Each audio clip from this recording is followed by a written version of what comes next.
భవిష్యత్ కార్యాచరణ చర్చించుకొని భవిష్యత్తులో ఉద్యమకారులకు రావాల్సినటువంటి ప్రధానంగా తెలంగాణ ప్రభుత్వం ఇస్తున్నటువంటి 250 గజాల స్థలం మరి ఇతర అంశాలను చర్చించడానికి ఇక్కడ ఈ సమావేశాన్ని ఏర్పాటు చేసుకోవడం జరిగింది.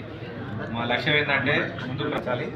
అమరవీరుల కుటుంబాలకు ఇస్తున్నటువంటి 25,000 రూపాయల పెన్షన్ని మేము స్వాగతిస్తూ మరి గత 10 ఏళ్ల నుండి ఉండి అధికారంలో ఉండి ఉద్యమకారులని అమరవీరుల కుటుంబాలను పట్టించుకోకుండా ఉన్నటువంటి ప్రభుత్వానికి ఇప్పుడు ప్రభుత్వానికి చాలా తేడా ఉంది. మొదటిసారి వచ్చినటువంటి మొదటి సమావేశంలోనే మరి అమరవీరుల కుటుంబాల గురించి చర్చించి వాళ్ళకి 25,000 రూపాయలు ఇచ్చి అదేవిధంగా ఉద్యమకారుల గురించి ప్రజాపాలనలో ఒక ఆప్షన్ పెట్టి ఆప్షన్లో మరి ఎవరు ఉద్యమంలో పాల్గొన్నారు, ఎవరి మీద కేసులు అయినా, ఎవరు అరెస్ట్ అయినారు, ఎవరు ఉద్యమంలో క్రియాశీలంగా పాల్గొన్నారు విషయాన్ని మరి ఒక ఆప్షన్గా తీసుకొని మరి వాళ్ళ దగ్గర నుంచి కూడా అప్లికేషన్స్ సేకరించారు. అవన్నీ కూడా క్రోడీకరణ జరుగుతుందని తెలిసింది.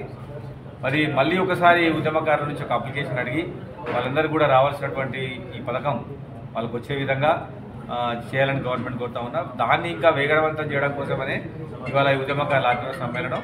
ఇంకా భవిష్యత్తులో ఇంకేమేమి ఉద్యమకారులకు కావాలన్న విషయం మీద గతంలో ఉద్యమంలో యాక్టివ్గా పనిచేసిన వీళ్ళందరితో చర్చ చేయాలని వాళ్ళు ఇక్కడ అందరికి వచ్చినాం. ఈ సమావేశానికి ప్రజా సంఘాలు, ఓఈజేసీ, కేజీసీ నాయకులందరూ కూడా హాజరవుతారు. అంటే ఈ ఒక ఉద్యమకారులకు సంబంధించి ఏమంటే కేసులు నమోదు కాకుండా ఎఫ్ఐఆర్ ఫైల్ చేయకుండా ఉన్న కేసులు కూడా చాలా ఉన్నాయి. కేసు పెట్టినా కూడా ఎఫ్ఐఆర్ లేకుండా కూడా వాటిని పక్కదోవ పట్టించిన పరిస్థితులు ఉన్నాయి. దాని మీద కూడా చర్చ ఉంది. అంటే ఇప్పుడు ఉద్యమంలో యాక్టివ్గా పాల్గొన్న వాళ్ళు ఉన్నారు. వాళ్ళకి పార్టీ ఉంది, వాళ్ళకి సంఘం ఉంది.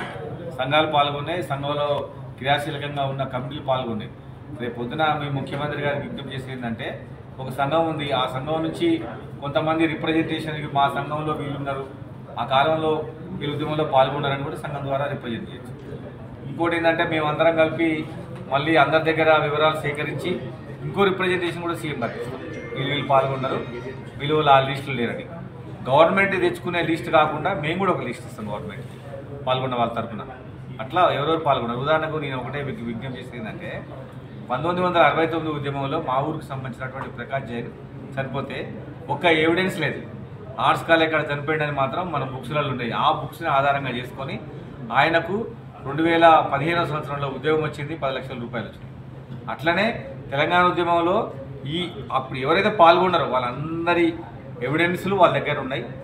ఇప్పుడు అందరూ కూడా వాట్సాప్లలో, ఫేస్బుక్లలో పనిచేసిన కాలంలో సంబంధించినటువంటి పోస్టులు పెడతా ఉంటారు. ఆ ఎవిడెన్స్ ఒక్కటి చాలు వాళ్ళు ఉన్నారని. ఖాళీ పేపర్లో ఫోటో వస్తే చాలు. అట్లా కూడా వాళ్ళందరినీ కూడా తీసుకొని వాళ్ళందరికీ అవకాశం కలిపారని మేము ముఖ్యమంత్రి గారు విజ్ఞప్తి చేస్తా ఉన్నాం. అదేవిధంగా ప్రత్యేకంగా మరి రెవెన్యూ మినిస్టర్ శ్రీనివాస్ రెడ్డి గారి విజ్ఞప్తి ఏంటంటే మంత్రి గారు మా తెలంగాణ ఉద్యమంలో పాల్గొన్న వీళ్ళందరూ కూడా అవకాశం కల్పించండి. ఒకటే కాదు, ఒక తర్వాత ఒకరికి అందరికీ వచ్చేటట్టుగా చేస్తామని, దానికోసమనే మా ఈ ప్రయత్నం. జర్నలిస్టులు, సింగరేణి వాళ్ళు, ఆర్టీసీ వాళ్ళని కాదు, అందరూ ఉద్యమకారులమే. ఇందులో అందరూ వస్తారు. జర్నలిస్టులు ఉంటే వాళ్ళకి సంబంధించిన డేటా ఉంటుంది, సింగరేణి వాళ్ళు వాళ్ళకి సంబంధించిన ఉంటుంది, ఆర్టీసీ వాళ్ళు వాళ్ళకి సంబంధించింది, వాళ్ళ సంఘాలు ఉన్నాయి. అక్కడి నుంచి పాల్గొన్న వాళ్ళు ఉన్నారు. వాళ్ళ ద్వారా రిప్రజెంటేషన్ అందరం కలుస్తాం. వాళ్ళని పిలుస్తాం. నెక్స్ట్ పిలిచి అందరి దగ్గర లెటర్లు తీసుకుని అందరి దగ్గర పేర్లు తీసుకుని సీట్ పంపిస్తాం.